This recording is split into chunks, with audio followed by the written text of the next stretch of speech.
Mi marido se había fugado con su amante, dejándome con una deuda de 200.000 euros. Pero él no sabía algo. No tenía ni idea de la forma tan aterradora en que mi padre, aquel hombre que siempre sonreía en silencio, era capaz de vengarse. Aquel día fue tan agotador y difícil como cualquier otro. Sentía que la espalda se me partía tras pasar la jornada entera sentada en una silla de oficina cuya espuma había perdido toda su forma.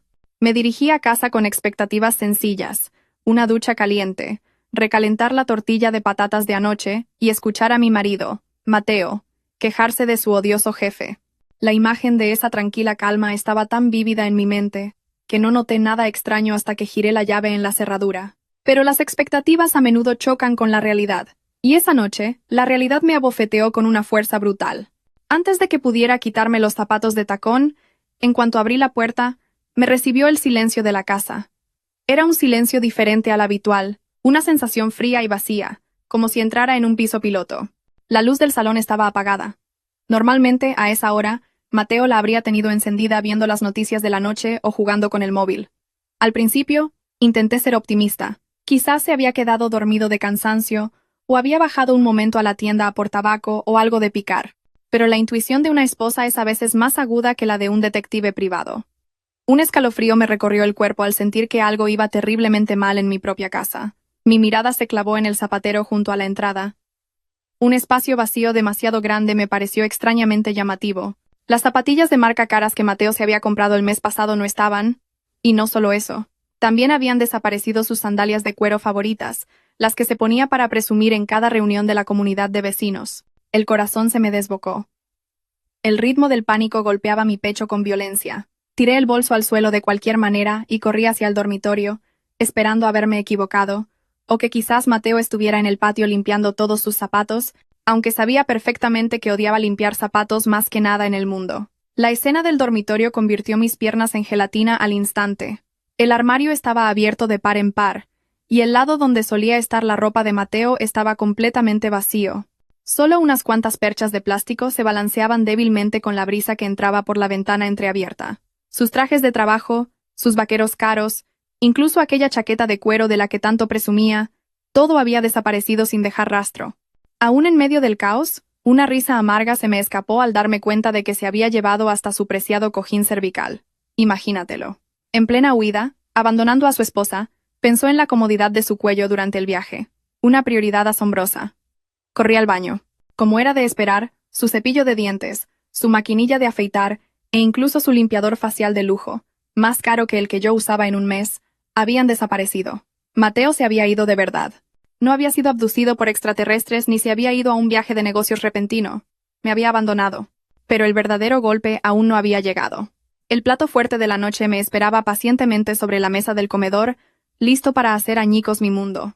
La mesa estaba limpia, demasiado limpia, hasta el punto de ser sospechoso. Salvo por dos cosas. Una carta escrita a mano y un sobre marrón abultado con el logo de un conocido banco. Mi mano derecha temblaba violentamente al coger la carta. Sentía como si estuviera sosteniendo una bomba de relojería a punto de estallar. Reconocí la caligrafía desgarbada y familiar de Mateo. Respiré hondo, intentando calmar mis pulmones asfixiados, y empecé a leer el último mensaje del hombre que había dormido a mi lado durante los últimos 5 años. El contenido era breve, directo y terriblemente doloroso. Parecía que Mateo hubiera escogido a propósito las palabras que más podían herirme. Escribió que su vida conmigo ya no le hacía feliz, que yo era una persona demasiado rígida y aburrida. Decía que tenía derecho a buscar su propia felicidad, y que la había encontrado en una mujer llamada Nerea.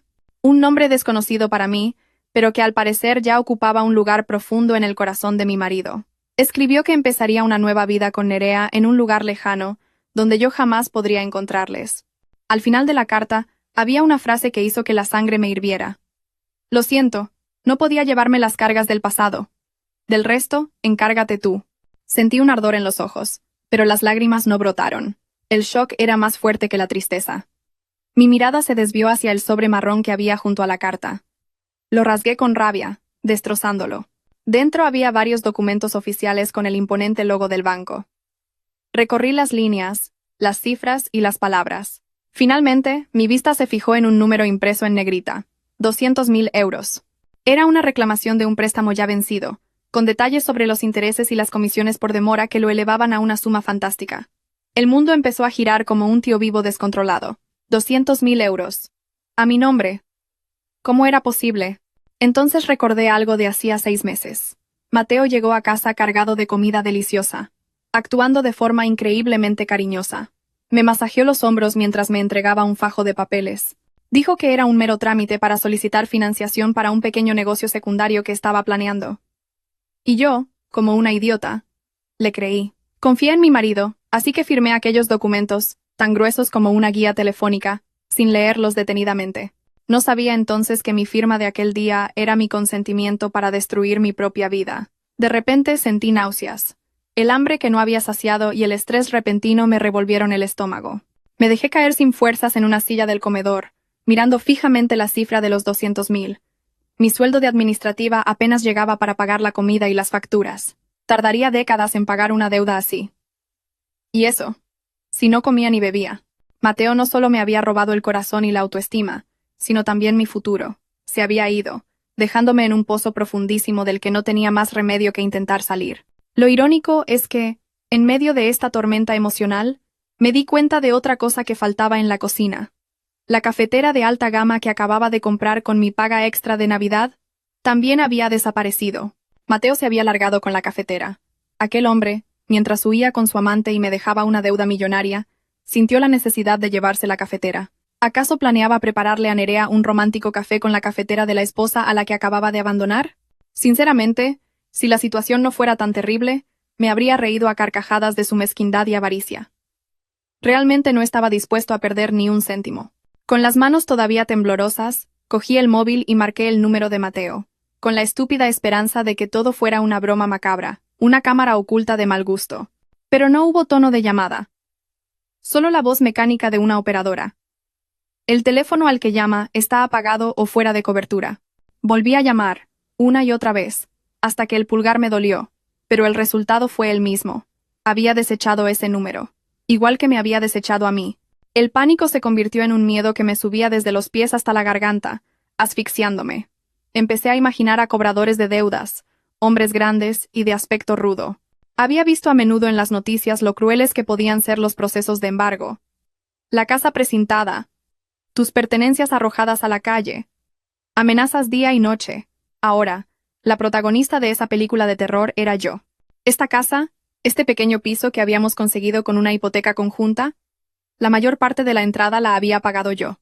Eso significaba que pronto no solo sería una divorciada pobre a la que su marido había dejado por otra, sino que también me convertiría en una persona sin hogar. Un paquete de sufrimiento perfecto para vivirlo en una sola noche. Las lágrimas que había contenido finalmente estallaron. Rodaron por mis mejillas y cayeron sobre la factura del banco, emborronando ligeramente la tinta. Lloré a gritos en el comedor vacío. Invoqué el nombre de Dios, preguntando por qué mi vida era tan horrible. ¿Qué había hecho mal? Siempre intenté ser una buena esposa. No pedía mucho. Ahorraba diligentemente. Apenas le había pedido que me comprara cosméticos caros. Pero la recompensa fue una traición de proporciones bíblicas por parte de la persona en la que más confiaba. El reloj de la pared marcaba las 9 de la noche, pero el silencio era tan profundo que parecía medianoche. Después de llorar hasta que mis ojos se hincharon como si me hubiera picado una avispa, empecé a recuperar un poco la cordura. No podía quedarme aquí. Esta casa ya no era segura. Los agentes del banco no tardarían en aparecer. ¿Podría ser mañana? ¿O pasado mañana? Necesitaba un refugio. Un lugar donde pudiera pensar sin el miedo a que alguien aporreara la puerta gritando que pagara mi deuda. De repente, la cara de mi padre apareció en mi mente. Mi padre, que vivía solo en un pueblo rural en las estribaciones de la sierra desde que mamá murió. Nuestra relación no era mala, pero Mateo lo detestaba. Siempre decía que mi padre era anticuado, un paleto, que no encajaba con el nivel de vida de alguien de ciudad como él. Por eso, para no discutir con Mateo, apenas había visitado a mi padre en los últimos 2 años. La culpa se apoderó de mí. Había descuidado a mi padre por el hombre que ahora me había abandonado. La ironía de la vida a veces es así de cruel y ridícula. Pero, ¿me acogería a mi padre? A su hija estúpida que solo volvía a casa hecha pedazos. Me aterraba decepcionarle. Siempre había estado tan orgulloso de mí, con mi trabajo en la ciudad y mi marido. Tenía miedo de que su corazón no soportara la noticia de mi divorcio y una deuda de 200.000 euros. Sin embargo, No tenía otra opción. Mis amigos en la ciudad vivían con lo justo o estaban ocupados con sus propios problemas familiares. No podía presentarme en sus casas con un problema de esta magnitud. El único lugar cuya puerta no estaría cerrada para mí era la casa de mi padre. Con las fuerzas que me quedaban, saqué una vieja maleta del trastero. La misma maleta polvorienta que usé cuando llegué a esta ciudad por primera vez, llena de esperanza. Ahora, esa misma maleta me serviría para escapar de la ciudad que había masticado y escupido mi vida. Empecé a meter ropa de cualquier manera. No tenía tiempo para doblarla. Cogí documentos importantes. Mi título universitario, mi partida de nacimiento y la cartilla del banco con un saldo miserable. No quería dejar nada de valor en la casa. Temía que el banco viniera a embargarlo todo a la mañana siguiente. Mientras hacía la maleta, mis ojos se detuvieron en nuestra foto de boda, colgada elegantemente en la pared del dormitorio. En la foto, Mateo sonreía de oreja a oreja, una sonrisa que parecía tan sincera. Yo lo miraba con ojos llenos de amor. Mentira. Todo era mentira. Esa sonrisa era una farsa. Rápidamente descolgué el marco y lo estrellé contra el suelo. El sonido del cristal rompiéndose en el silencio de la noche me proporcionó una pequeña satisfacción. Mi matrimonio estaba roto. Era injusto que la foto permaneciera intacta. Una vez que terminé de hacer la maleta, me quedé de pie en el salón y eché un último vistazo a mi alrededor. Esta casa guardaba muchos recuerdos. Desde el momento en que nos mudamos y dormimos en el suelo sin colchón, hasta la vez que celebramos nuestro aniversario con un pastel barato. Ahora, la casa me parecía extraña, como la boca de un monstruo listo para devorar todo lo que había dentro. Cogí las llaves de mi coche. Afortunadamente, estaba a mi nombre, y la documentación estaba a salvo en un cajón secreto que Mateo no conocía. Al menos, Mateo no se había llevado mi coche. Probablemente porque sabía que este coche viejo se paraba a menudo cuando el motor se sobrecalentaba. Este coche viejo sería mi carroza de Cenicienta esta noche, llevándome al castillo de mi padre. Cerré la puerta de casa con firmeza, como si intentara encerrar todos los malos recuerdos dentro. El aire frío de la noche me golpeó la cara y pareció enfriar un poco mi cabeza, a punto de estallar. Subí al coche, tiré la maleta en el asiento trasero y arranqué el motor. El sonido renqueante del motor era un reflejo de mi estado de ánimo. No sabía qué pasaría mañana. No sabía cómo iba a pagar 200.000 euros. No sabía cómo le explicaría todo esto a mi padre. Solo sabía una cosa. Tenía que irme de aquí. Ahora mismo. Pisé el acelerador, dejando la casa a oscuras a mi espalda. Las lágrimas volvieron a brotar, pero esta vez las dejé correr. El viaje hasta el pueblo de mi padre duraría unas 4 horas. Tiempo suficiente para llorar a mares antes de tener que mostrar una cara fuerte ante él. Adiós, Mateo. Adiós, Nerea. Y adiós, deuda. Bueno, la deuda probablemente me seguiría persiguiendo. Pero al menos esta noche, elegí huir. Elegí volver al lugar donde una vez fui una niña sin cargas. A los brazos del único hombre que nunca me haría daño. A mi padre. Esa noche, la autopista parecía interminable. Un oscuro túnel del tiempo que me obligaba a rebobinar los últimos 5 años de mi estupidez. Empezó a lloviznar. Las escobillas gastadas de mi viejo coche solo conseguían emborronar aún más el parabrisas. Debería haberlas cambiado el mes pasado, pero lo pospuse para comprarle a Mateo unas zapatillas nuevas con ese dinero. ¿No es irónico? Los mismos zapatos que yo le compré ahora le servían para huir de mí. Si lo hubiera sabido, habría cambiado las escobillas. O mejor aún, habría montado un puesto de churros. Mi coche, al que apodé el Toro por ser lento y ruidoso, avanzaba a duras penas contra el viento nocturno. El aire acondicionado llevaba años roto, así que tuve que bajar un poco la ventanilla. El viento frío, mezclado con la lluvia, me golpeaba las mejillas.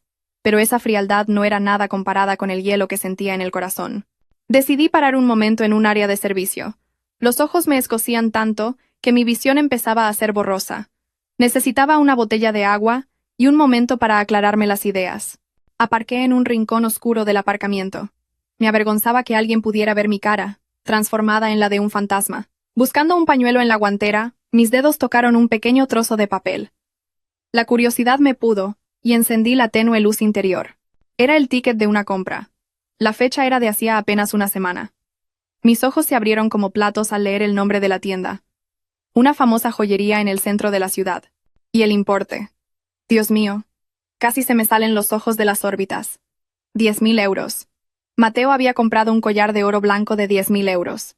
El pecho volvió a oprimírseme. Hacía una semana, Yo le había pedido que me comprara un tratamiento capilar caro porque el estrés me estaba provocando una caída de pelo severa. Mateo dijo que no tenía dinero, que había que ahorrar para el futuro. Ahora entendía que el futuro del que hablaba colgaba del cuello de Nerea. Mientras tanto, yo, su esposa, tenía que conformarme con un champú barato del supermercado. Le había comprado a su amante un collar que costaba lo mismo que una moto.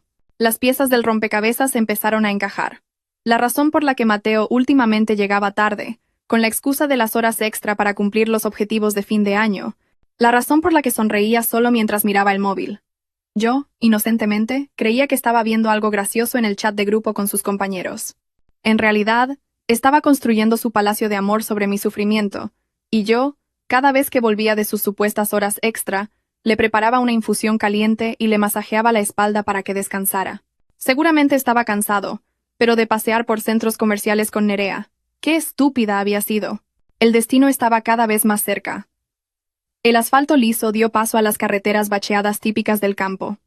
Las farolas escaseaban, y a ambos lados de la carretera se extendía una oscuridad total. A medida que me acercaba al pueblo de mi padre, la cobertura del móvil iba y venía, como mi relación con Mateo. Me pareció bien. Al menos por un tiempo, no recibiría notificaciones de cobro, ni llamadas de números desconocidos. Cuando el cielo del este empezaba a teñirse de naranja, el toro finalmente entró en el pueblo. El canto de los gallos me dio la bienvenida desde todas partes. Los campos verdes y el rocío de la mañana sobre las hojas de los huertos trajeron una pequeña paz a mi alma. Mi coche entró lentamente en el patio de una vieja casa de madera que se erigía sólida al final del camino. La casa de mi padre. El patio era amplio, lleno de las hierbas aromáticas y las flores que mi difunta madre había plantado. Nada había cambiado, excepto el limonero del patio delantero, que parecía más frondoso. Apagué el motor y se hizo el silencio. Un contraste absoluto con el caos de mi mente. No bajé de inmediato. Me quedé sentada en silencio en el asiento del conductor, mirando la puerta de la casa de mi padre, todavía cerrada. De repente, el miedo me invadió. ¿Cómo empezar? Hola, papá. ¿Qué tal estás? Ah, por cierto. Mateo se ha fugado. Y tengo una deuda del tamaño de una hipoteca. ¿Me puedes dar algo de desayunar? No podía decir eso. De repente, la puerta de la casa se abrió. Un anciano con unos viejos pantalones de trabajo y una camiseta blanca desgastada salió con una taza de café en la mano. Era mi padre. Su pelo era completamente blanco, pero para su edad, se le veía en buena forma. Dio un sorbo al café mientras contemplaba el cielo matutino, y luego bajó la vista hasta detenerse en mi coche. Entrecerró los ojos. ¿O reconoció a el toro? ¿O se preguntaba qué hacía aquel trasto aparcado en su patio a esas horas? Cuando nuestras miradas se cruzaron a través del parabrisas, sentí que el corazón se me paraba por un instante. Mi padre no mostró una gran sorpresa. Simplemente dejó la taza de café en la barandilla de madera del porche, y con paso tranquilo, caminó lentamente hacia mi coche. Como si fuera la cosa más natural del mundo que su hija destrozada apareciera de madrugada. Con mano temblorosa, abrí la puerta del coche. Al bajar, no sentí el suelo bajo mis pies. El olor a tierra húmeda y el aroma del café de mi padre me llegaron a la nariz. Quería sonreír, saludarle, pero tenía un nudo en la garganta. En cuanto vi el rostro amable y arrugado de mi padre, todas mis defensas se vinieron abajo. Papá. Fue lo único que pude decir. Mi voz sonó rota y quebrada. Mi padre no me hizo preguntas como ¿qué haces aquí? O ¿dónde está tu marido? Simplemente me examinó de la cabeza a los pies, vio la maleta en el asiento trasero y mi cara destrozada. Y, sin necesidad de una sola palabra, pareció entenderlo todo. Su intuición era más aguda que la de cualquier detective. «Has venido», dijo en voz baja. Su voz era tan tranquila como el fluir de un río. «Entra. He preparado unas migas. Todavía están calientes». Y eso fue todo. Ni reproches, ni ira. Solo la oferta de unas migas calientes. Y extrañamente, esa simple frase hizo que mis lágrimas, que creía agotadas, volvieran a brotar, cayendo como una presa que se rompe. Corrí hacia mi padre y lo abracé. Descargué todo mi dolor, mi cansancio y mi miedo sobre sus hombros, delgados pero firmes. En sus brazos, me sentí segura. Aunque sabía que ahí fuera, una tormenta de 200.000 euros esperaba para devorarme. Al menos esa mañana, tenía unas migas calientes y a mi padre. Las migas que preparó mi padre eran extrañas. Tenían un sabor sencillo, un poco rústico, pero por alguna razón, cada bocado se sentía como el tranquilizante más efectivo del mundo. Estaba sentada en el porche trasero de la casa, mirando el campo de maíz que apenas comenzaba a dar sus frutos. Miré a mi padre a mi lado. Su piel curtida y arrugada por el sol, sus manos ásperas y callosas de sujetar la azada, y una camiseta vieja con un pequeño agujero en el hombro. Ver a mi padre tan humilde hizo que la culpa me oprimiera aún más el pecho. Durante todo este tiempo, había permitido que Mateo le faltara el respeto. Y bien, la voz grave de mi padre rompió mis pensamientos. Casi me atraganto con las migas. No se giró a mirarme. Su vista seguía fija en un jilguero dentro de una jaula colgada bajo el alero. ¿Cuándo fue la última vez que vino ese... Mateo? Una pregunta sencilla, pero con una respuesta complicada. Dejé el plato en el suelo de madera. Era hora de la confesión. No volverá, papá. Mi voz temblaba como la cuerda de una guitarra a punto de romperse. Mateo. Se ha ido. Me ha abandonado. Mi padre detuvo un momento el balanceo de su mecedora y luego lo reanudó al mismo ritmo. ¿A dónde ha ido? ¿Otro viaje de negocios a una provincia lejana? ¿O esta vez tenía una junta de accionistas en Marte? Sonreí con amargura. Mi padre siempre supo que las excusas de Mateo no tenían sentido, pero nunca lo demostró delante de mí. No es un viaje de negocios, papá. Se ha ido con otra mujer. Se llama Nerea. Dice que ha encontrado con ella una nueva felicidad que no podía tener conmigo. Se hizo el silencio. Esperé la reacción de mi padre. Esperaba que se enfadara, que tirara la taza de café, que al menos soltara una maldición contra Mateo. Pero mi padre mantuvo la calma, como si le acabara de decir que el precio de los pimientos en el mercado había subido un poco. Vaya, murmuró brevemente. Mejor así. Abrí los ojos como platos. ¿Mejor así? ¿Qué quieres decir con mejor así, papá? ¿Tu hija ha sido abandonada como basura por un infiel y dices que es mejor así? Mi padre giró la cabeza lentamente y me miró con sus ojos, amables pero penetrantes. Claro que es mejor. La basura se ha sacado sola de tu vida, sin que tuvieras que barrerla. Dios es muy sabio, Valeria. Te ha librado de la persona equivocada antes de que fueras más mayor y te costara más escapar. La respuesta de mi padre me llegó al alma. Pensándolo bien, tenía razón. Pero el problema no era solo un corazón herido. El mayor problema era el agujero gigante que Mateo había dejado en mi cartera y en mi futuro. Esta era la parte más difícil de contar. Pero eso no es todo, papá, dije, con la cabeza gacha, jugueteando con el borde de mi viejo pijama. No tenía valor para mirarle a los ojos al decir esto. Mateo no se fue con las manos vacías. Se llevó todos nuestros ahorros. Y lo peor de todo, es que me dejó un recuerdo muy caro. ¿Te ha dejado un niño? La voz de mi padre cambió ligeramente. Había un atisbo de preocupación. No, papá. Ojalá fuera un niño. Al menos tendría forma y podría quererlo. Me ha dejado una deuda, respondí rápidamente. ¿La letra de la Thermomix o de la moto? Preguntó mi padre, recuperando su tono relajado. Negué con la cabeza enérgicamente. Las lágrimas empezaron a asomarse de nuevo. No es algo así, papá. Es un préstamo del banco. Muy grande. Con la casa como aval. Si no pago, la casa saldrá a subasta. Y yo tengo que responder legalmente porque mi firma está ahí. Mi padre dejó la taza de café en una mesita auxiliar. Esta vez, se giró completamente hacia mí. Su rostro era serio. ¿De cuánto? Esa única pregunta flotó en el aire. ¿Cuánto? Solo pronunciar la cifra me revolvía el estómago. Papá, prométeme que no te vas a asustar, pedí estúpidamente. ¿Quién no se asustaría al oír una cifra así? Dilo, Valeria. Este padre tuyo ya es viejo. Mi corazón está entrenado para no sobresaltarse ni aunque la gallina del vecino me ponga un huevo en la cabeza, respondió mi padre con indiferencia. Cerré los ojos con fuerza y reuní el coraje que me quedaba. 200.000 euros, papá. 200.000. Y eso sin contar los intereses y las comisiones por demora. Si tardo en pagar. De nuevo, el silencio. Esta vez fue un silencio muy largo. 1 segundo. 2. 10. No me atrevía a abrir los ojos. Imaginaba que mi padre se estaría agarrando el pecho o buscando una escoba para castigar mi estupidez. 200.000. Repitió mi padre en voz baja. Su voz no era ni alta ni baja. Yo, todavía con los ojos cerrados, asentí débilmente. Las lágrimas ya corrían por mis mejillas. Lo siento, papá. Fui una idiota. Firmé sin leer. Ahora no tengo nada. Perderé la casa. Puede que tenga que vender el coche. Solo seré una carga para ti. Estoy tan avergonzada, papá. De verdad, estoy muy avergonzada. Rompí a llorar de nuevo. Culpa, vergüenza, miedo, todas mis emociones se derramaron sobre aquel suelo de madera. Me sentía la hija más fracasada del mundo. la que apenas viene a casa y, cuando lo hace, trae consigo un desastre. Si mi padre me echaba, no podría decir nada.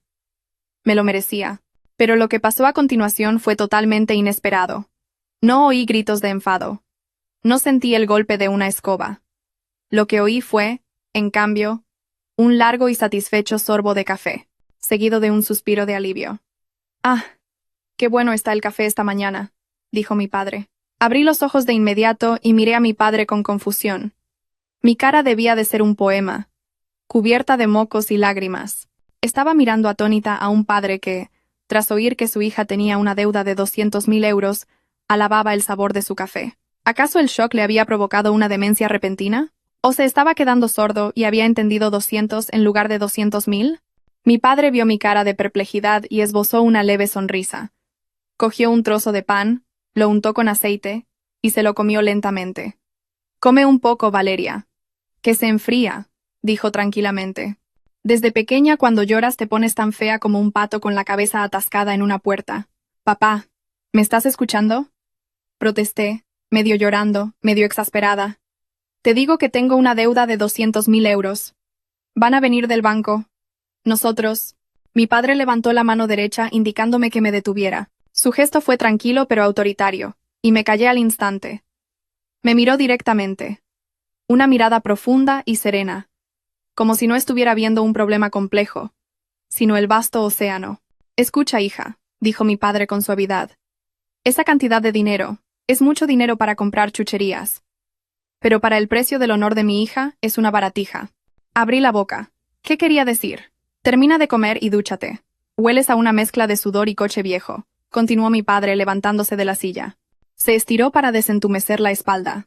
«Voy a ver las cabras un momento. No te preocupes por ese dinero. Considéralo la matrícula más cara que has pagado en la universidad de la vida». Mi padre bajó del porche y se calzó unas zapatillas gastadas por un lado. Justo antes de irse del todo, se giró ligeramente y me dedicó una sonrisa misteriosa que nunca antes le había visto. No era la sonrisa de alguien confundido ni la de alguien resignado. Era la sonrisa de quien tiene un as en la manga en una partida de cartas. La sonrisa de un ganador oculto. 200.000, murmuró con una pequeña risa, como si fuera un chiste mañanero. Ese tal Mateo no tiene ni idea de con quién se ha metido. Me quedé sola en el porche con 1.000.000 de preguntas. ¿Cómo podía mi padre, este humilde granjero de pueblo, estar tan tranquilo? ¿Aún no se daba cuenta del peligro? ¿O había algo en él que yo nunca había conocido? Lo único claro era que el pan que tenía en la mano de repente me supo un poco más dulce, y que el peso que aplastaba mis hombros parecía haberse aligerado un poco, transferido a la vieja espalda de mi padre que se alejaba hacia el corral de las cabras. Esperar a que la bomba estallara fue mucho más angustioso que la propia explosión. Al menos, eso fue lo que sentí durante todo el día en casa de mi padre. Después de mi confesión en el porche, viví como una fugitiva escondida en su madriguera. Cada vez que oía el motor de una moto pasar por delante de la casa, el corazón me daba un vuelco. Tenía pánico de que fueran los cobradores de deudas, que me hubieran rastreado hasta este pueblo remoto. Mi móvil se había convertido en el objeto más aterrador del mundo. Desde la mañana no paraba de vibrar y sonar. Números desconocidos con prefijo de Madrid me llamaban alternativamente. Parecía una competición para ver quién era el primero en insultarme. No tenía valor para contestar. Solo miraba la pantalla encendida del móvil con sudor frío, dejando que se apagara solo, sabiendo que volvería a sonar en 5 segundos. Mientras yo temblaba de miedo en el salón, mi padre parecía un hombre sin preocupaciones. Su rutina de hoy era tan normal que su serenidad me irritaba. Se levantó temprano para bañar a sus pájaros, silbando una vieja copla que sonaba en su radio de pilas. Esa tarde el terror llegó a su punto álgido. El móvil volvió a sonar, pero esta vez no era una llamada, sino una ráfaga de mensajes de texto. Bip, bip, bip, bip. El sonido retumbó de forma especialmente aguda en el silencioso salón. Me armé de valor y eché un vistazo a la notificación. Su contenido me heló la sangre al instante. Sabemos que ha huido. Iniciaremos acciones legales. La buscaremos en su domicilio fiscal y en la casa de sus padres. Las piernas me fallaron. Lo sabían. Sabían lo de mi padre. Vendrían aquí, montarían un escándalo, y avergonzarían a mi padre delante de todo el pueblo. Corrí al patio trasero, donde mi padre estaba dando de comer a las gallinas. «Papá», le llamé, desesperada. Me faltaba el aliento. Mi padre se giró. «¿Qué pasa, Valeria?». ¿Te ha vuelto a picar una avispa como cuando eras pequeña? No es una avispa, papá. Esto es peor que todas las avispas del pueblo juntas. Grité histéricamente, plantándole el móvil en la cara. Mira esto. Amenazan con venir aquí. Dicen que tomarán acciones legales. Papá, ¿qué hacemos? ¿Llamamos a la policía? ¿Huimos al monte? Mi padre no miró la pantalla del móvil. En su lugar, apartó mi mano con suavidad y esparció el resto del maíz por el suelo. Se sacudió las manos en sus viejos pantalones de trabajo para quitarse el polvo. Guarda ese cacharro, dijo con indiferencia. Pero papá, vienen. ¿Me estás escuchando? Tengo miedo de que te avergüencen. Tengo miedo de que te metas en problemas por mi culpa. Mis lágrimas volvieron a brotar. Mi padre se acercó al grifo, se lavó las manos con jabón y se las secó con una pequeña toalla que colgaba de un clavo en la pared. Sus movimientos eran lentos, muy lentos, como si tuviera todo el tiempo del mundo. Una vez limpio, se acercó a mí, que seguía sollozando junto al gallinero. Me miró fijamente. Sus viejos ojos, normalmente juguetones, se habían convertido en un lago profundo y sereno. Puso sus manos cálidas y ásperas sobre mis hombros. Su agarre era firme y transmitió una extraña energía a mi cuerpo tembloroso. Valeria, me llamó con firmeza. Levanté la cabeza para mirar su viejo rostro. ¿Confías en tu padre? Preguntó. Asentí, vacilante. Confío, pero... No hay peros, me interrumpió mi padre. Escúchame bien. Mientras este padre tuyo respire, mientras mis pies pisen esta tierra, nadie, absolutamente nadie, tocará un solo pelo de la cabeza de mi hija. Ni el banco, ni los cobradores, ni la policía, y mucho menos ese insolente de Mateo. Pero la deuda es de 200.000 euros, papá. ¿De dónde vamos a sacar el dinero? ¿Vas a vender las tierras? No, papá, es la herencia del abuelo. Mi padre soltó una pequeña risa. Una risa fresca y contagiosa, como si acabara de contar un chiste en un monólogo. Me dio una palmadita suave en la mejilla. Tú siempre pensando demasiado lejos. ¿Quién ha dicho nada de vender tierras? ¿O de vender un riñón? Mis riñones ya están viejos y duros. No se venderían ni fritos. Bromeó con naturalidad. Luego, su rostro se puso serio de nuevo. Pero esta vez, una sonrisa misteriosa se dibujó en sus labios. La misma sonrisa de ayer, la que me daba escalofríos y alivio al mismo tiempo. Se acercó un poco más y me miró a los ojos con agudeza. Valeria, escúchame. Un problema de dinero es solo un número en un papel. Y el papel se puede romper, se puede quemar. No te preocupes, no tengas miedo. Esta noche, duerme tranquila, y come mucho. Papá se encargará. Papá se encargará. Esas palabras sonaban tan imposibles. ¿Cómo podía un granjero jubilado, cuyo trabajo consistía en criar gallinas y escuchar la radio, resolver una deuda millonaria de la noche a la mañana? Mi lógica se negaba a creerlo, pero el tono de mi padre no sonaba a fanfarronería, sonaba a promesa, o más bien, a una certeza. Papá, ¿lo dices en serio? Susurré, intentando encontrar alguna duda en sus ojos. ¿Más en serio que cuando le digo a tu madre que su guiso está demasiado salado? Respondió guiñándome un ojo. Venga, apaga el móvil y vete a tu habitación. Tengo que hacer una llamada a un viejo amigo. Son cosas de mayores, los niños no se meten. Mi padre se dio la vuelta y caminó lentamente hacia la pequeña habitación que usaba como despacho. Una habitación que siempre estaba cerrada y en la que casi nunca entraba. Me quedé helada junto al gallinero, viendo la espalda de mi padre, ligeramente encorvada por el peso de los años.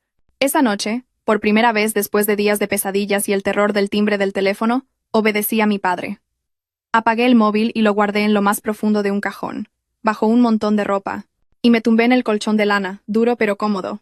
El sonido de los grillos fuera de la ventana era como una canción de cuna. Justo antes de quedarme dormida, oí la voz de mi padre, muy débil, desde el despacho. No era la voz que usaba normalmente para hablar con los vecinos.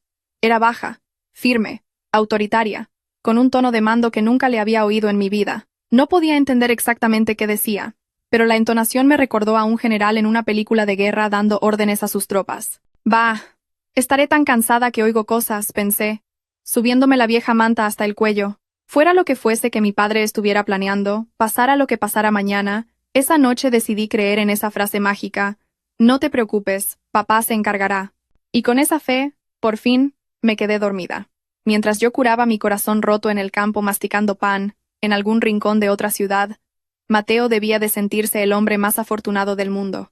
Podía imaginármelo brindando con Nerea en un apartamento de lujo, probablemente riéndose de lo fácil que había sido engañarme. Seguramente estarían planeando vacaciones, comprando cosas absurdamente caras y sintiendo que la vida es maravillosa cuando se tiene dinero sucio en las manos. Mateo había olvidado por completo que en este mundo existe una ley. Se cosecha lo que se siembra. Y él acababa de plantar la semilla de una tormenta en el campo del hombre equivocado. Esta mañana, el ambiente en casa de mi padre era diferente. La atmósfera relajada de siempre se había vuelto un poco más seria, pero seguía siendo tranquila. Mi padre se levantó de madrugada. No para ir al campo.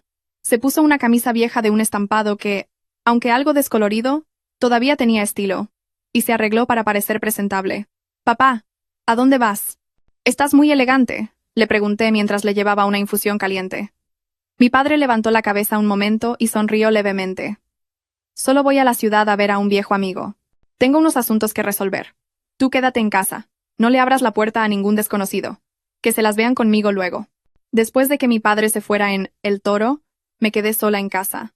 Intenté mantenerme ocupada barriendo y fregando el suelo hasta dejarlo reluciente, pero mis pensamientos no paraban de divagar. ¿Qué estaría haciendo mi padre? ¿A qué viejo amigo iba a ver? Entonces recordé el despacho cerrado de mi padre. Dudé, pero encendí mi móvil. Pero esta vez, no había mensajes del banco ni de los cobradores, solo un mensaje de un número desconocido. El contenido era breve. Red establecida. Objetivo bajo vigilancia. Esperando órdenes, comandante. Casi se me para el corazón al leerlo.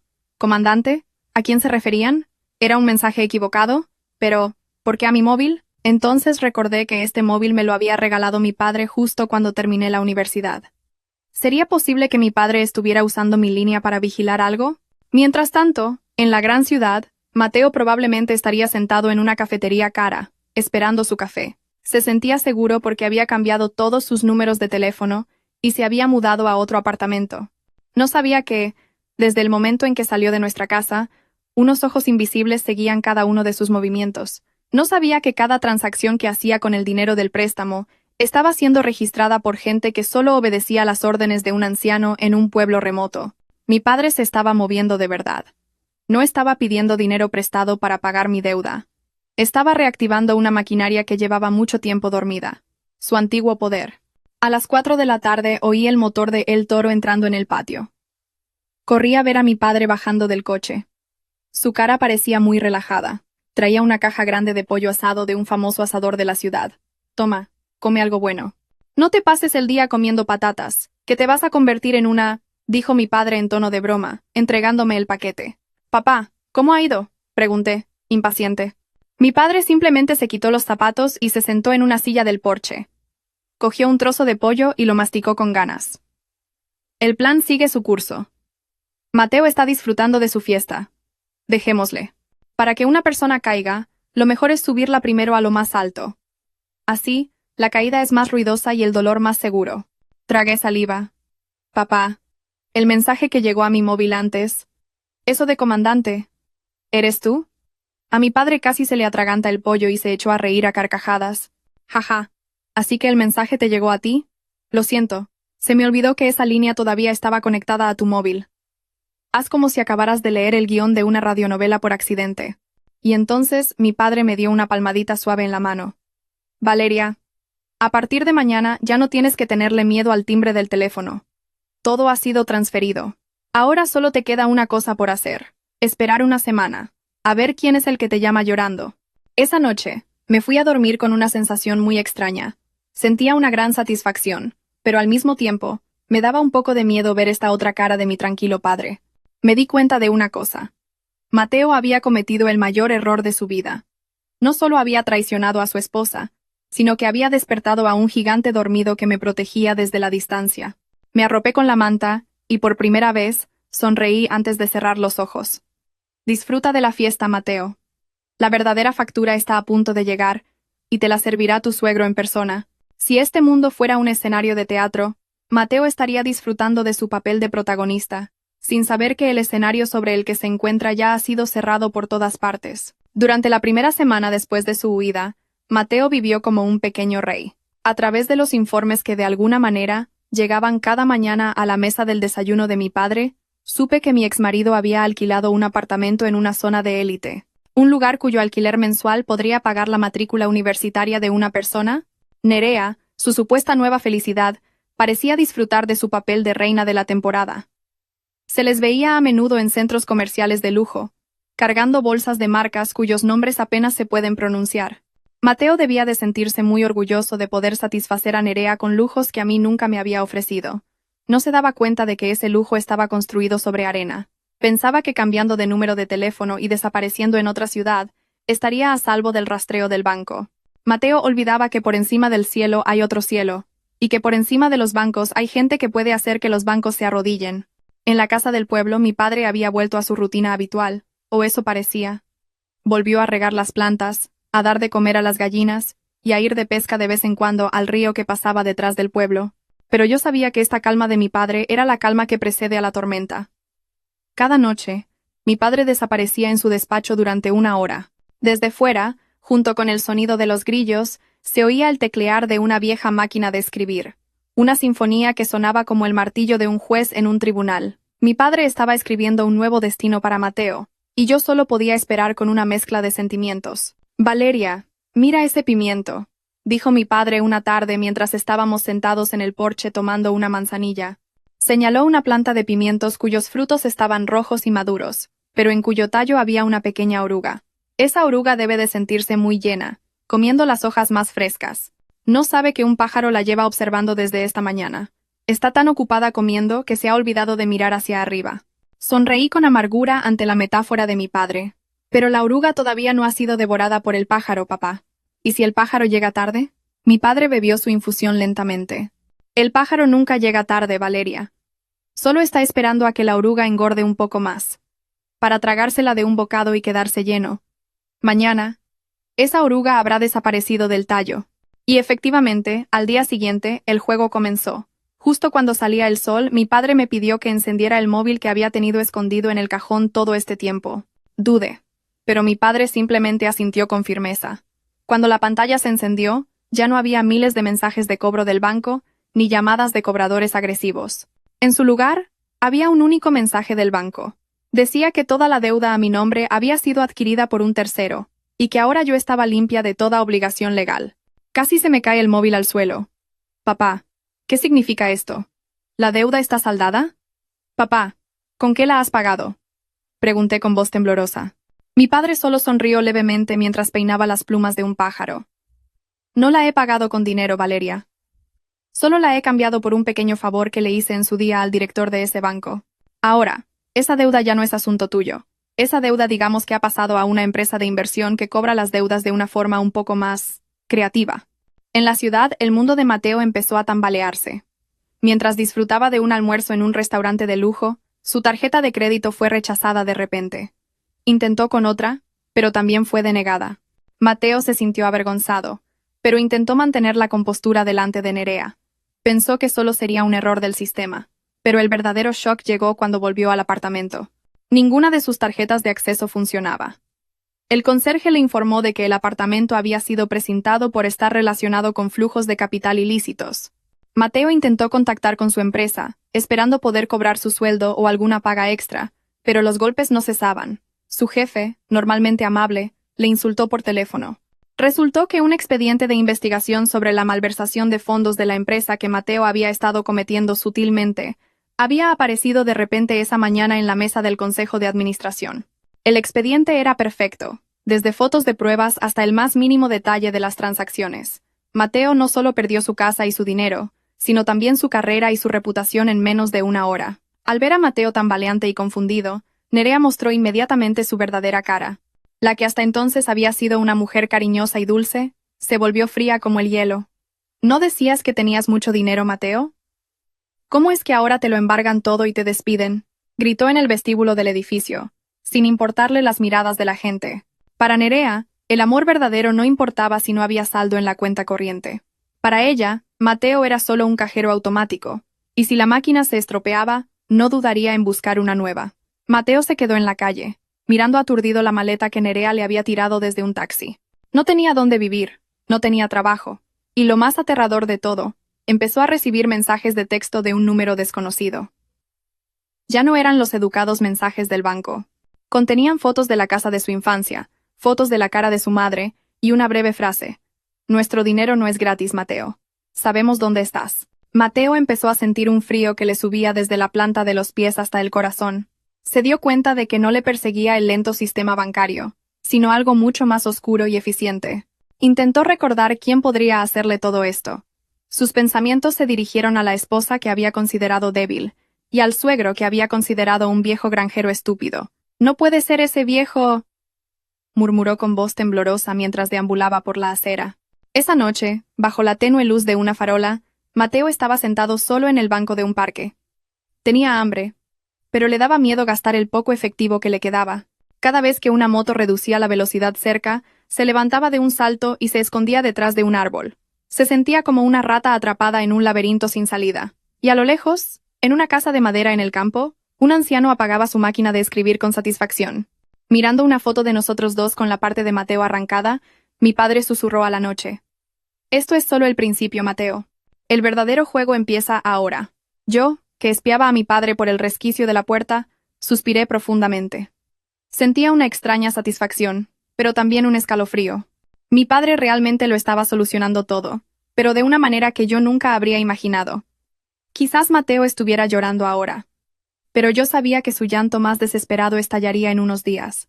La vida de Mateo en este momento debía ser como estar atrapado entre dos muros de hormigón que se cierran lentamente. En solo 3 días, el hombre que una vez se sintió el más guapo y rico, se había convertido en un vagabundo de lujo muerto de miedo. Las noticias que llegaron esta mañana a la casa del pueblo a través de una llamada de mi padre fueron muy satisfactorias. Según las noticias, después de ser expulsado del apartamento, Mateo intentó alojarse en un motel. Pero antes de que pudiera dejar la maleta, la policía vino a buscarlo para interrogarlo sobre la malversación de fondos de la empresa. Lo irónico es que Mateo, cobarde como es, ni siquiera entró en la cárcel. Alguien pagó misteriosamente su fianza. Seguramente pensó que había aparecido un ángel salvador, pero solo era parte del guión de mi padre para que Mateo se quedara en la calle, sin la protección de los barrotes, y probara el verdadero terror. «Valeria, ¿sabes qué es lo más aterrador para un traidor?», preguntó mi padre sin volverse. «No es cuando lo atrapan, es cuando lo liberan, pero de repente, todas las personas que conocía fingen no conocerlo. Entonces es cuando siente lo pequeño que es el mundo».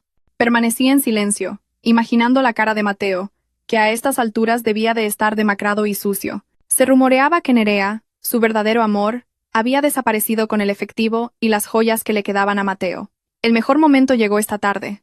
Mientras lavaba la ropa en el pozo del patio trasero, oí una moto detenerse frente a la casa. Era el cartero, y traía un documento oficial. Se lo entregué a mi padre, que estaba sentado cómodamente en el porche. Lo abrió, lo leyó brevemente, y sonrió de oreja a oreja, la misma sonrisa que me daba escalofríos y alivio al mismo tiempo. «Este es un certificado de la policía y del banco, Valeria», dijo, entregándome el papel. «Tu honor ha sido completamente restaurado. Se ha demostrado el fraude y la falsificación de documentos que cometió Mateo, por lo que todos tus registros negativos han sido eliminados. Nuestra casa en la ciudad también está a salvo. Ahora la propiedad es 100% tuya, sin un céntimo de deuda». Releí el documento varias veces, para asegurarme de que mis ojos no me engañaban. La gratitud me inundó el pecho, hasta el punto de que quise postrarme en el suelo y dar las gracias. La carga de 200.000 euros, que había pesado sobre mis hombros como una montaña, había desaparecido en un instante gracias a la silenciosa intervención de este hombre, de aspecto humilde, sentado frente a mí. «Gracias, papá». «No sé cómo podré pagártelo», susurré, abrazando sus piernas. Mi padre simplemente me acarició la cabeza con suavidad. «Solo hay una forma de pagármelo, Valeria. No vuelvas a ser la mujer débil que se deja engañar fácilmente por las palabras dulces de un hombre. Ahora, prepárate. Parece que esa asquerosa oruga está empezando a tener hambre y a sentirse confundida. Creo que intentará contactarte en 2 días». Y efectivamente, al atardecer, cuando el cielo se tiñó de un púrpura oscuro, mi móvil, que estaba sobre la mesa, vibró violentamente. Esta vez no era un número desconocido con el prefijo de un banco. Era un número que conocía muy bien. El antiguo número de Mateo, que había vuelto a activar. Miré el móvil con sentimientos encontrados. La ira me consumía, pero también sentía curiosidad por oír su voz rota. Respiré hondo para calmar mi corazón desbocado, y deslicé el dedo por la pantalla verde del móvil. Me llevé el auricular a la oreja, pero permanecí en silencio, esperando la voz que vendría del otro lado. «¿Hola? Valeria. Soy yo, Mateo». La voz estaba completamente ronca, temblorosa y llena de un llanto contenido. Ya no había rastro del tono arrogante y seguro de sí mismo que me despreciaba. Valeria, ayúdame. Estoy en la calle. No tengo a nadie. Nerea se ha fugado con todo. El banco me ha embargado el apartamento. La empresa me ha despedido. Por favor, Valeria. Lo siento. Perdí la cabeza. Nerea me hechizó. Podemos empezar de nuevo, ¿sí? Cerré los ojos. Sentí una náusea extrema al oírle decir, perdí la cabeza. Perder la cabeza es una excusa que se usa cuando te equivocas de zapatos en una boda, no cuando engañas a tu esposa, falsificas su firma y le endosas una deuda millonaria. Valeria, por favor, di algo. ¿Por qué no dices nada? Empezó a gritar histéricamente Mateo al otro lado del teléfono. Su voz sonaba como la de alguien al borde de un precipicio. Sé que estás en casa de tu padre. Por favor, dile a tu padre que lo siento. Sé que todo esto es obra suya. ¿Cómo ha podido destrozar mi carrera así? Valeria, soy tu marido. Miré a mi padre, que sorbía su infusión con una leve sonrisa, y respondí con una voz helada. ¿Marido? Mi marido murió esa noche, Mateo. Mi marido murió cuando se fugó con otra mujer dejándome una deuda de 200.000 euros. Lo dije con firmeza, sin un ápice de temblor. Ahora no eres nada para mí. Y no vuelvas a pronunciar el nombre de mi padre con tu sucia boca. Has arruinado tu propia vida. Mi padre solo ha ayudado a acelerar el proceso. Valeria, no cuelgues, por favor. Unos hombres muy grandes no paran de seguirme. Dicen que tienen órdenes del comandante. ¿Quién es el comandante? Por favor, explícales que no tengo dinero. Empezó a sollozar Mateo. Su voz era tan lastimera que, si alguien no supiera la historia, sentiría pena por él. No respondí más. Colgué inmediatamente y bloqueé su número. Dejé el móvil con un movimiento decidido y solté el suspiro de alivio más largo y profundo de mi vida. Me sentí como si hubiera sacado de casa una basura que llevaba años pudriéndose. Mi padre dejó su taza y se levantó para darme una palmadita en el hombro. Bien hecho, Valeria. Esa es mi hija. Ahora, cómete el pollo que sobró de antes. Mañana habrá un espectáculo aún más interesante. Ese tal Mateo pronto se dará cuenta de que es más difícil escapar de mi padre que de un tigre. Sonreí. Esta mañana, nuestro pueblo recibió la visita de un hombre que parecía más un mendigo que una persona.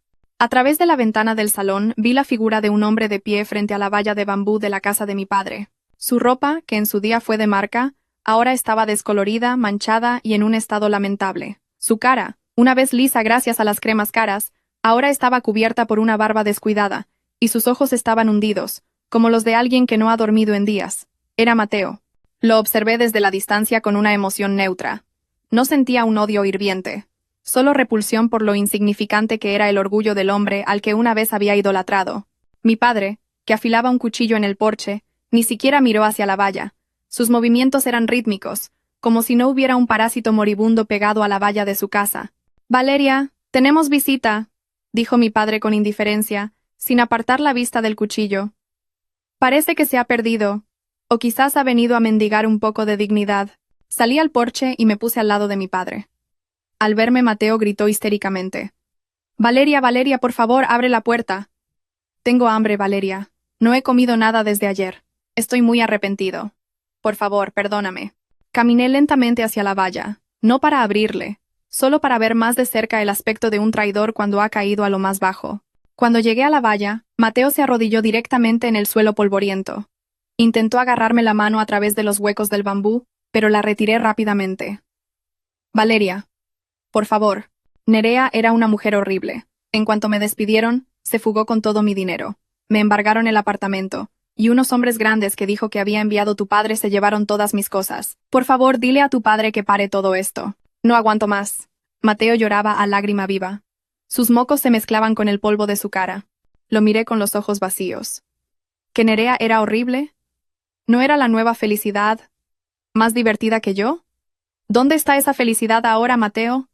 ¿No te invita a cocer patatas con ella aquí? Me equivoqué, Valeria. Estaba ciego. Esa mujer solo me utilizó. Volvió a gritar, golpeando el suelo. Te lo prometo, cambiaré. Haré cualquier cosa aquí. Seré peón, barrendero, lo que sea, con tal de poder volver a estar contigo. Por favor, haz que dejen de perseguirme. Dijeron que si no devuelvo los 200.000 euros en una semana, me llevarán a un lugar remoto para pagar toda la deuda con trabajos forzados. Por favor, ayúdame, Valeria. Al oír trabajos forzados, Casi me echo a reír. Mi padre tenía un sentido del humor muy oscuro a la hora de castigar. No metió a Mateo en una cárcel oficial con las comidas aseguradas. En su lugar, transfirió su deuda a gente que la cobra de una forma mucho más creativa y físicamente exigente. De repente, oí unos pasos pesados detrás de mí. Mi padre se acercaba lentamente, con el cuchillo reluciente en la mano. Al verlo, Mateo empezó a temblar violentamente. Su cara se puso pálida, como si viera a la mismísima Parca con su guadaña. Señor, perdóneme, tartamudeó Mateo. Su cuerpo se encogió en el suelo. Mi padre se paró justo delante de la valla y examinó a Mateo de arriba a abajo, como si mirara un excremento de gallina pegado a su zapato. Luego, clavó el cuchillo en el suelo con fuerza, haciendo un sonido seco. Mateo se sobresaltó y cayó hacia atrás. Mateo, ¿recuerdas lo que me dijiste la primera vez que viniste a pedirme la mano de Valeria? Preguntó mi padre. Su voz era baja, pero vibraba con autoridad. Dijiste que la protegerías más que a tu propia vida, que eras un hombre moderno y de éxito. Pero al final, solo has sido un fracasado, que se esconde detrás de la firma de su esposa para pedir dinero y satisfacer su lujuria con una mujerzuela. Mi padre se agachó para mirar a los ojos aterrorizados de Mateo. ¿Quieres que te perdone? De acuerdo. Pero mi perdón es caro. Te fugaste con 200.000 euros del dinero de mi hija, ¿verdad? Ahora, la gente que ha comprado tu deuda se la cobrará con tu sudor. Serás enviado a las salinas de una isla remota como peón hasta que pagues toda la deuda. Eso es justo, ¿no? ¿No dijiste que harías cualquier cosa? Mateo se quedó con la boca abierta, aturdido, incrédulo. Pero señor, eso podría llevar años. No aguantaré. Entonces elige, dijo mi padre, volviendo a sacar el cuchillo de la tierra. O vuelves a la ciudad y te enfrentas a los acreedores que quizás te partan las piernas, o sigues a mi gente y trabajas honradamente por primera vez en tu vida. Solo tienes dos opciones, Mateo, y volver con Valeria no es una de ellas. Mateo me miró con ojos suplicantes, pero yo simplemente me di la vuelta. Volví a entrar en la casa, dejando a aquel hombre llorando bajo el sol abrasador. Por el resquicio de la puerta oí un gran todoterreno detenerse frente a la valla. Debían de ser los hombres de mi padre, los que le llamaban comandante. Oí abrirse las puertas del coche, gritos ásperos, y finalmente, los sollozos de Mateo pidiendo clemencia mientras lo arrastraban al interior del vehículo. Eché un vistazo por la ventana. El coche se marchó, dejando una densa nube de polvo frente a la casa de mi padre. Mi valla estaba limpia de nuevo. El parásito había sido trasladado a donde pertenecía, a un lugar donde aprendería que cada céntimo que robó tendría que ser devuelto con gotas de sudor de verdad. Después de que la tormenta de polvo levantada por el coche que se llevó a Mateo se disipara, nuestro pueblo volvió a su estado original, tranquilo, fresco y pacífico. Me sentí como si, después de ver una película de acción muy tensa, de repente se encendieran las luces del cine y yo volviera a estar sentada en la silla del porche de una casa de madera con un agradable olor a leña. Ha pasado una semana desde que terminó el drama al otro lado de la valla. Empecé a acostumbrarme a despertarme por la mañana sin ansiedad. Ya no abría el cajón para comprobar si el móvil estaba apagado y, lo más importante, ya no sentía náuseas al comer. Esta mañana, el alcalde del pueblo vino a casa. No para una visita de cortesía, sino con un gran sobre que contenía documentos oficiales del juzgado y del registro de la propiedad. El alcalde me entregó los documentos con una actitud mucho más educada y respetuosa de lo habitual, como si estuviera tratando con un ministro disfrazado. Después de que el alcalde se fuera, mi padre me dio los documentos. Dentro había un certificado de divorcio oficial. Descubrí que los trámites podían ser así de rápidos cuando los canales especiales de mi padre se activaban. También estaba la escritura de la Casa de Madrid, ahora limpia de cualquier registro de embargo y completamente a mi nombre. Ya no eres la esposa del pobre Mateo, dijo mi padre, acariciándose su fino bigote. Eres Valeria, la dueña de una casa sin deudas y con un futuro por delante. No vuelvas a equivocarte de camino. Si se te acerca algún hombre, primero dile que tiene que pasar un examen de lectura, escritura y honestidad delante de tu padre. Sonreí levemente. El humor de mi padre siempre lograba derretir las partes heladas de mi corazón. Por ahora quiero tomarme un descanso de los hombres, papá. Solo quiero ser la buena hija de mi padre. Pero la curiosidad por el destino de Mateo seguía ahí. Mi padre, como si me leyera la mente, sacó un pequeño sobre marrón del bolsillo de su camisa y lo tiró sobre la mesa. Noticias de la oruga. Mi gente ha enviado fotos y un breve informe. Abrí el sobre. Dentro había varias fotos algo borrosas. En la primera, vi a Mateo de pie en medio de unas salinas interminables. Llevaba ropa de trabajo tosca.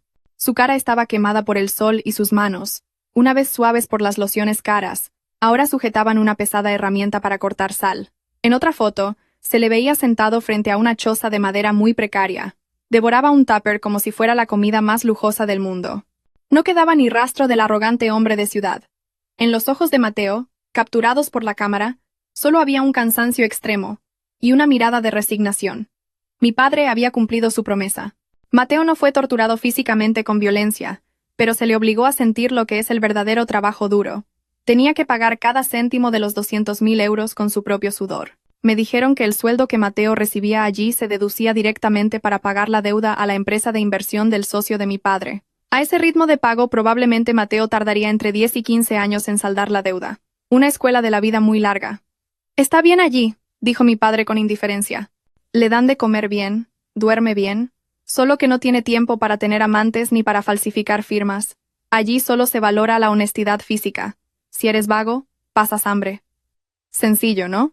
Esa noche mi padre y yo nos sentamos en el porche, contemplando las estrellas esparcidas por el claro cielo rural. Mi padre empezó a hablar un poco de su pasado, de cómo trabajó como jefe de inteligencia en un organismo importante hasta que, harto de las intrigas políticas de la ciudad, decidió jubilarse anticipadamente. Habló de sus amigos, que ahora eran generales, directores de banco o presidentes de grandes empresas, pero que todavía le trataban con el máximo respeto. Fue entonces cuando me di cuenta de lo grande que era el hombre que tenía a mi lado. Durante todo este tiempo, lo había considerado débil solo porque era silencioso. Estaba muy equivocada. El silencio de mi padre era el silencio de un volcán que podía entrar en erupción en cualquier momento si la chispa era la felicidad de su hija. Mañana planeo volver a la ciudad para poner en orden mi casa y quizás buscar un nuevo trabajo con una mentalidad diferente. Siento que ya no estoy sola.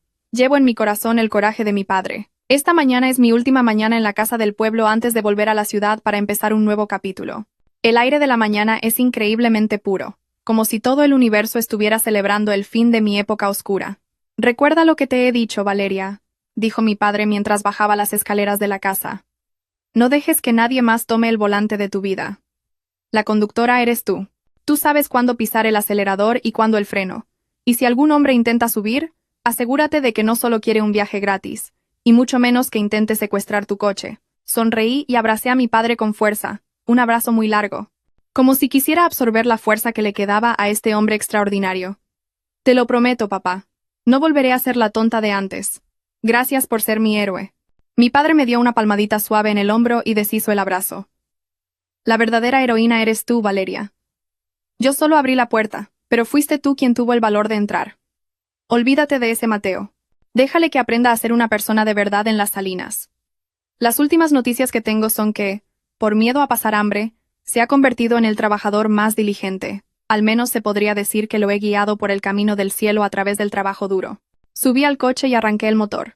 El toro rugió suavemente, como si se sintiera más ligero, sin el peso de una historia dolorosa que cargar. Agité la mano mientras el coche empezaba a salir del patio.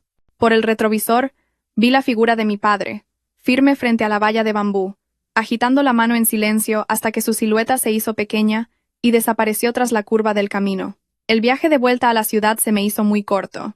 Ya no hubo un concierto de lágrimas en la autopista. Al contrario, encendí la radio y canté al ritmo de las canciones alegres que sonaban. Esa noche, me senté en el sofá a tomar una infusión caliente. Abrí las redes sociales por primera vez en mucho tiempo. Vi una nueva publicación de la cuenta anónima que le pasaba información a mi padre. Era una foto de Nerea, la nueva felicidad de Mateo. Parecía que estaba siendo interrogada en una comisaría por un delito de receptación de bienes procedentes de actividades delictivas. Parece que el regalo sorpresa de mi padre no se limitó solo a Mateo. Todas las personas que se habían beneficiado de los 200.000 euros de la deuda estaban recibiendo su parte, una por una. La hermosa Nerea ahora tendría que cambiar sus vestidos caros por un mono de presa naranja, que no le favorecía en absoluto, pero que parecía llevar con satisfacción. Cerré el móvil con una sensación de satisfacción total. Mi padre tenía razón. No hacía falta perseguir la justicia a gritos. Solo había que dejar que la naturaleza siguiera su curso. En silencio. Mañana empezaré a buscar un nuevo trabajo. Tengo una casa, un coche y, lo más valioso de todo, he recuperado mi autoestima. La historia de mi vida pudo haber sido destrozada por una traición, Pero gracias a la mano fría de un viejo granjero de pueblo, aprendí que no hay tormenta que no se pueda superar si se tiene el valor de volver y enfrentarla. Mateo, a estas horas, debe de estar moviendo montones de sal bajo un sol abrasador, arrepintiéndose de cada una de sus decisiones. Pero yo estoy aquí, bajo el techo de mi tranquila casa, planeando un futuro mucho más brillante. El drama de los 200.000 euros, y la traición ha terminado oficialmente. Apagué la luz del salón, y me dirigí al dormitorio con el corazón ligero, y me dormí con la sonrisa más sincera de toda mi vida. Mi vida acababa de empezar. Y esta vez, estoy segura de que no habrá más cartas de amor del banco que puedan perturbar mi sueño. Gracias, papá. Valeria ha ganado.